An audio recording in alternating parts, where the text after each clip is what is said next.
Hi అండి. మేమైతే ఆకుల పచ్చడి పట్టామండి.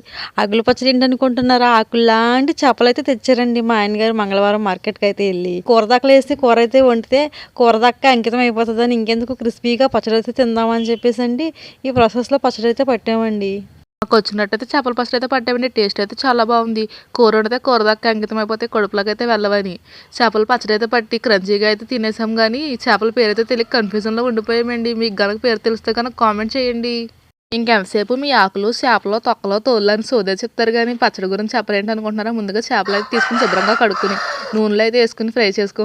చేప ముక్కలైతే ఫ్రై చేసి, ఆ తర్వాత ఇది తీసేసుకున్న తర్వాత కొద్దిగా కరివేపాకు, అల్లం వెల్లిపాయ పేస్ట్ వేసుకొని ఫ్రై చేసుకొని, ఆ ఫ్రై చేసిన దాంట్లో ఆవపొడి, ధనియాల పొడి, నిమ్మరసం, నూనె, ఉప్పు, కారం అన్నీ అడ్జస్ట్ చేసుకొని కలిపేసుకుంటే చేపల పచ్చడి రెడీ అయిపోద్దండి. ఇంకోండి మధ్యలో మా పుంజుగాడు డిస్టర్బెన్స్ అయితే ఎక్కువైపోయిందండి. నెక్స్ట్ వీక్‌లో ఆడానండి. మీరు కూడా please like, share and subscribe for more videos. Please అండి సబ్స్క్రైబ్ చేసుకోండి.